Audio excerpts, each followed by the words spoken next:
I'll pay you $1 million for just one night." The room went dead silent. You could hear the tick of the ceiling fan, the hum of an old diffuser, the sharp gasp from the receptionist. Everyone at Harmony Wellness Spa turned to stare at the man in the doorway, and at the woman he was pointing to. Talia Monroe, 32 years old. 5 years into a job that paid just enough to keep the lights on. A woman who had given up on miracles long ago. It had been a long Tuesday. Talia had worked on 6 clients back to back. Her fingers ached. Her back burned. Her feet throbbed inside cheap white sneakers that had lost their cushion a year ago. She wasn't supposed to take any more walk-ins. But then the bell rang, and he walked in. The man didn't belong there. Everything about him said so. Tall, olive skin, crisp white linen suit that looked like it came off a Milan runway, immaculate beard, soft leather shoes that had never seen dust. But it wasn't the money that made everyone pause. It was his eyes, deep, dark, heavy like he hadn't slept in years. "Can I help you?" The receptionist stuttered. He looked around. Quiet, controlled, then removed his sunglasses. "I need the woman with the strongest hands. Her name is Talia." Talia froze mid-step. She didn't know him, had never seen him, never advertised. No social media, no private bookings. Yet he knew her name. "I'm Talia," she said carefully. He turned to face her, and said the words no one could forget. $1 million. One night. Your time. No strings. The room erupted. One coworker dropped a cup. Another laughed nervously. Someone muttered, "Is this a prank?" Talia didn't move. "Excuse me," she finally said, her voice steady, confused. "I don't want your body," he replied. "I want your presence, your energy, your hands." It didn't make sense. Was it a trap? A test? Some sick social experiment? "What exactly do you want from me?" she asked, more firm now. He stepped forward and placed a business card on the counter. Thick, matte black, gold lettering. Rami El-Amin, CEO, Quran Group International. She knew the name. Everyone did. He was the reclusive billionaire behind half the energy grid in the Middle East. The same man rumored to have gone underground after losing his wife in a plane crash. There were whispers of scandal, ghost companies, hidden charities, personal tragedy. Why was he here? Why her? "You don't remember me," he said quietly. "But years ago, you touched someone I loved. You didn't know it, but you changed her life. And now, I want to honor her." He handed her an address on a folded slip of paper. "Please, come tonight. I'll send a car." Then, without another word, he turned and walked out. That night, Talia didn't sleep. She sat on her worn-out couch with a blanket around her legs, the gold business card on the coffee table staring back at her like a dare. She tried to remember. Who had she helped? What woman meant something to him? But no face came. No memory sparked. Only the name, Rami El-Amin. At exactly 7 p.m. the next evening, a black Mercedes SUV pulled up outside her apartment complex. Talia hesitated at the gate. Her phone buzzed. A text from an unknown number. "You still have time to walk away. But if you come, you'll finally understand why." Something inside her stirred. Not fear. Purpose. She stepped into the SUV and closed the door. The gates behind her creaked shut. She had no idea that by the end of the night, she wouldn't just discover the truth about a billionaire's broken past. She'd unlock a secret that would change her own life forever. As Talia enters the mansion hidden beyond the Georgia pine woods, she'll face more than luxury. Inside, she'll be greeted not by seduction or scandal, but by the name of a woman she once met long ago. A woman whose story holds the key to everything.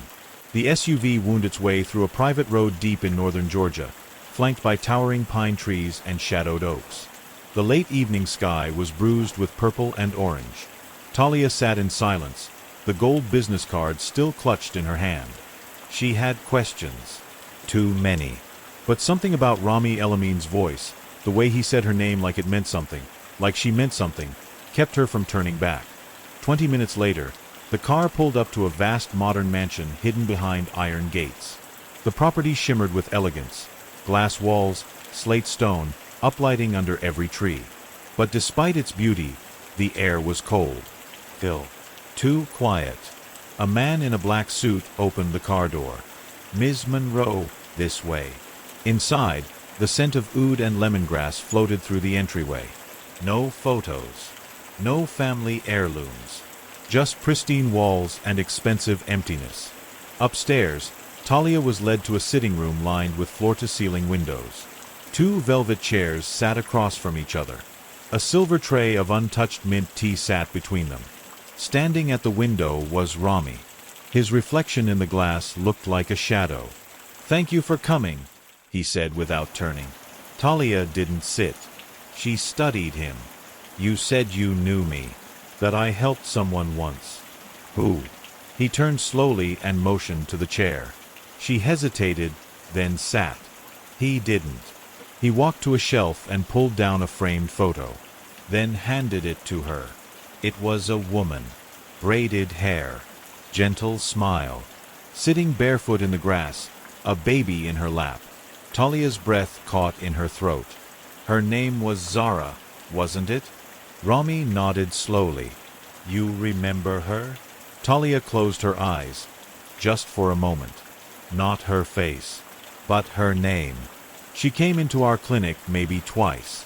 She had lower back pain, but she stayed for hours. We talked.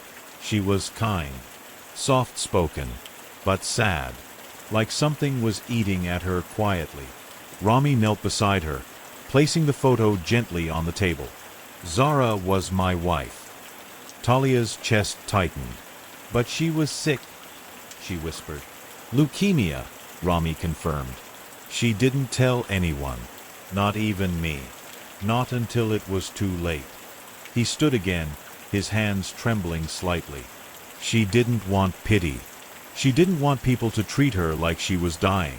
She used to tell me, "Only one person ever touched me without pity.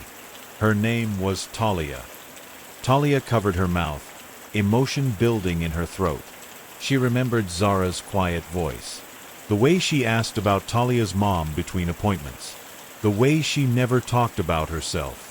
"She told me if I ever lost her," Rami continued, "that I should come back, not to erase the pain, but to honor what she couldn't repay." He reached into his pocket and handed Talia a folded letter.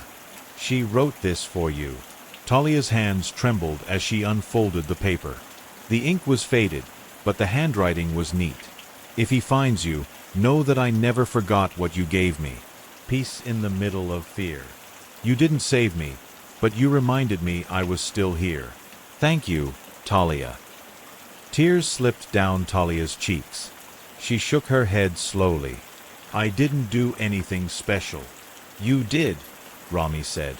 "You gave her presence, stillness, humanity. That's worth more than any cure I could afford." The room fell quiet again. Then Rami said something that shifted the air. "I didn't bring you here for the $1 million." Talia looked up, confused. "Then why?" He exhaled. "Because there's something else Zara left behind. Something I've never told anyone." He walked to a small safe tucked behind a built-in bookshelf and unlocked it. From inside, he pulled out a small wooden box, polished but old, worn smooth by years of touch. He carried it carefully and placed it on the table between them. "Zara made me promise this would go to the woman who touched her soul." Talia stared at the box. "What's inside?" she asked, voice barely above a whisper. "Something that changes everything," he said. "Inside the box is a photograph, and a truth Talia never expected. A child, a letter, and a request that will tie her to Zara's family forever. But someone else has been watching Rami's every move, and not everyone wants this secret revealed." Talia's hand hovered over the wooden box, her breath shallow. The wood was smooth and cool to the touch, the engraved crescent moon wrapped delicately around a tiny sun on its lid. It looked like something ancient, sacred. She looked at Rami. "Why me?" He didn't answer right away. His jaw clenched tightly as if holding back years of grief. "Because she trusted you," he finally said, "more than she trusted anyone else." With trembling fingers, Talia opened the box. Inside, neatly folded beneath a silk handkerchief, were 2 bundles of letters tied with a soft, faded ribbon, and resting on top, an old photograph. She lifted it slowly.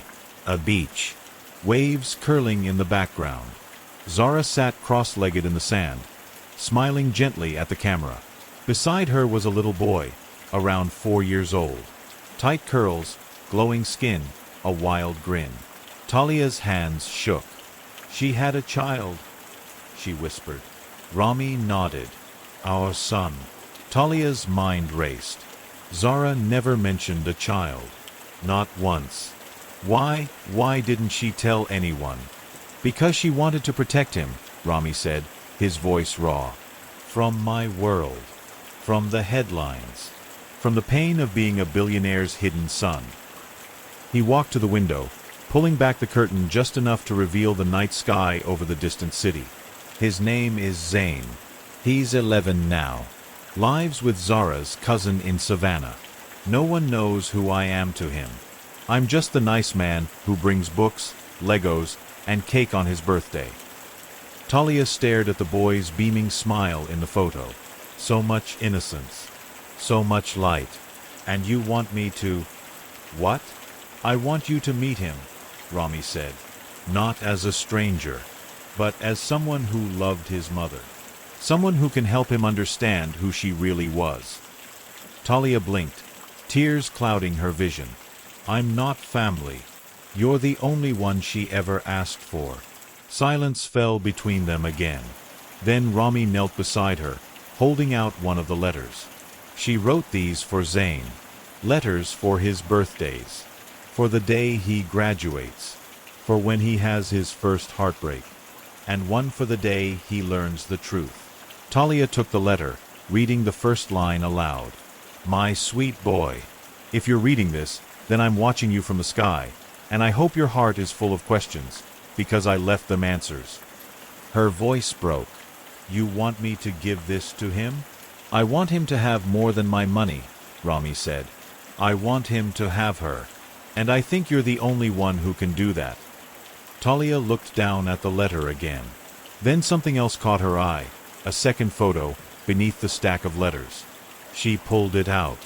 It was a photo of Zara and herself. Years ago. The waiting room at the clinic. Talia had her hand on Zara's shoulder, mid-laugh. A candid moment frozen in time. Talia gasped. She had no memory of it. "She kept this," she whispered. Rami nodded, eyes glistening. She said it was the only picture where she truly felt seen. Talia clutched the photo to her chest, heart aching. This wasn't just about $1 million, or some random offer. This was about legacy, memory, healing. "I'll go," she said finally. "I'll meet him." Rami exhaled slowly, relief washing over his face. "Thank you." She stood, preparing to leave. But just as she reached the door, she turned back. "Why now, Rami? Why not years ago?" His eyes dropped to the floor. "Because I'm dying." The confession hangs in the air like smoke. Pancreatic cancer, stage 4, no more than a few months left. And now, Talia must decide. Will she become the bridge between a dying man and the son who doesn't know the truth? But someone else has eyes on the estate, and secrets buried in Zara's past are about to resurface. The rain beat softly on the roof of the sleek black car as it drove through Savannah's quiet neighborhoods. Talia sat in the back seat, her palms resting on the wooden box, her thoughts heavier than ever. Rami's voice echoed in her memory. "Pancreatic cancer. Late stage. There's nothing they can do." He hadn't flinched when he said it, but she saw the fear in his eyes. The same kind of fear she once saw in Zara's gaze when she knew her time was running out. He had only one request. Give him the letters when the moment feels right. Let him remember her the way she would have wanted. Now, Talia was here, in front of a modest two-story home with a faded picket fence and a wind chime singing softly in the breeze. She took a breath, stepped out, and knocked. The door opened to reveal a woman in her early 40s, wearing a loose sweater and jeans. Her eyes, almond-shaped and kind, immediately welled up. "You're Talia," she said. "Zara told me about you. I'm her cousin, Mariah." Talia nodded, swallowing hard. "Is he home?" Mariah stepped aside, motioning toward the backyard. "He's out back. Drawing, I think. He spends hours sketching. Says it helps him think." Talia followed the path around the house, her shoes crunching softly on the gravel. And there he was.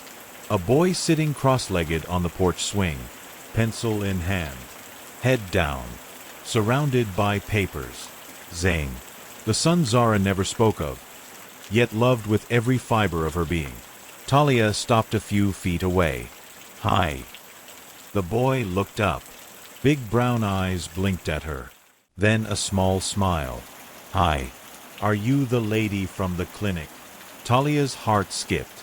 "You know about me. Mom wrote about you. In her journals. She said you made the best ginger tea and never asked too many questions." Talia chuckled through a tear. "That sounds like her." Zane moved over slightly, making space on the swing. "Wanna sit?" They talked for over an hour. About Zara's laugh, her favorite music, how she hated folding laundry but loved the smell of oranges. Zane shared stories too, how he still remembered her singing off-key when it rained. And then, slowly, gently, Talia opened the wooden box. She placed the photograph of Zara and Zane in his lap. The same beach.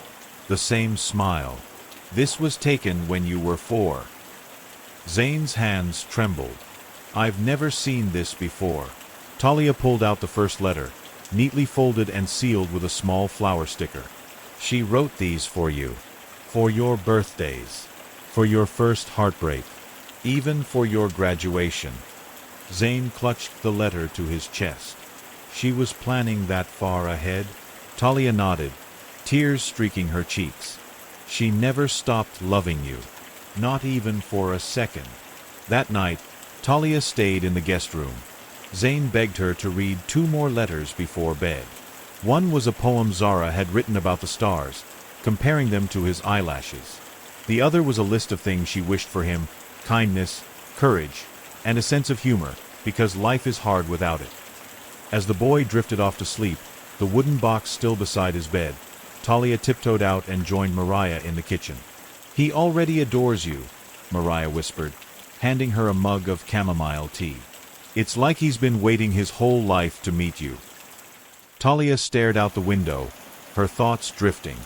"He deserves more than a few letters. He deserves answers." Mariah tilted her head. "What do you mean?" "There's more to this story, Rami. Zane's father, he's dying." Mariah's expression dropped. "Does Zane know?" Talia shook her head. "Not yet. I don't even know how to tell him. But I promised his father I would." Suddenly, her phone buzzed. Unknown number. The message was short. "It's time. He's asking for you." Talia is forced to rush back across the state. Rami is fading fast, but there's one last secret he hasn't revealed. Something Zara told him before she died, something even Talia doesn't know. And as Zane prepares to read his mother's final letter, the truth that connects them all is about to change everything. The hospital room was dim and quiet, too quiet. Talia stood frozen just inside the door, the beeping of machines the only sound accompanying her racing heart. Rami Al-Karim lay still in the bed, face pale, skin thinner than she remembered. Yet somehow, his eyes still held that same intensity. "You came," he whispered. Talia stepped closer. She pulled a chair to his bedside and grasped his hand. "Of course I did. Zane has the letters. He knows about her now." A faint smile formed on Rami's lips. "And what did he say?" "He wanted more. He wanted to know the real her, not the sadness, not the disease, but the woman."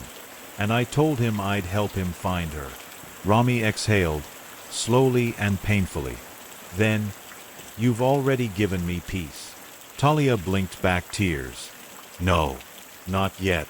You said there was something else. Something you still had to tell me. Something Zara wanted me to know. Rami's fingers twitched slightly, then pointed toward the drawer beside the hospital bed. There's a flash drive inside, and a journal. Take them. Read them when you're ready. But first, he coughed, his body racking with the effort. Talia gently helped him sip from a straw. When he steadied, his voice was quieter, almost broken. She wasn't just a woman I loved. She was the one who saved me from myself. Talia sat with him for hours, listening to the scattered memories that poured from his heart. He told her about the business empire he had built, the scandals, the betrayals. How he met Zara during the worst time of his life, after his brother had died by suicide and his mother disowned him for leaving their homeland. I had no faith, no direction, no purpose, Rami whispered. Zara, she made me human again. Not the CEO, not the heir, just a man. Talia held his hand tighter. Why didn't you stay? Why did you let her raise Zain alone? Because I thought she'd be safer without me. I had enemies. I had the press. I had the weight of a name that poisoned everything it touched. He turned toward her, tears sliding from his eyes. But she wanted you in his life. She begged me to find you one day. Said, when I'm gone, Zain will need someone who understands love that isn't selfish. He took a deep breath, then whispered, that someone is you. That night, after he drifted to sleep, Talia opened the flash drive on her laptop in the hospital lobby. It contained video messages, dozens of them. Zara, smiling into the camera, sometimes laughing, sometimes crying. Each one was a message for Zain. There were clips from her hospital bed, from the day she shaved her head, from when she held baby Zain's hand and whispered lullabies. And at the end, one final video, dated just a week before she passed. Zara stared directly into the lens. Talia, if you're watching this, it means he found you. It means he kept his promise. Thank you. Zain is kind, but he's going to be lost without answers. Don't sugarcoat me. Tell him the truth. Tell him I was scared. Tell him I made mistakes. But also tell him he was never one of them. Talia closed the laptop, heart shattered but whole. She had never been anyone's chosen one. Until now. The next morning, the nurses called. You should come. It's time. When she entered Rami's room, he was already fading. He turned to her one last time, voice trembling. Promise me, you'll stay. Talia leaned in close. I will. Not for me. Not even for you. For him. He smiled faintly. Then I can go. And just like that, he was gone. 1 week later, Talia returns to Mariah's house with a decision that will change Zain's future forever. But when she delivers Rami's final gift to his son, a gift no one saw coming, it unlocks a powerful secret about Zara's life and reveals the next chapter of Talia's own destiny. The sun glowed gently over the rooftop of Mariah's modest home in Clearwater, Florida. The air carried the scent of jasmine and warm bread, and somewhere inside, a kettle whistled softly. But Talia stood still at the gate, clutching a leather folder in one hand and Zara's wooden keepsake box in the other.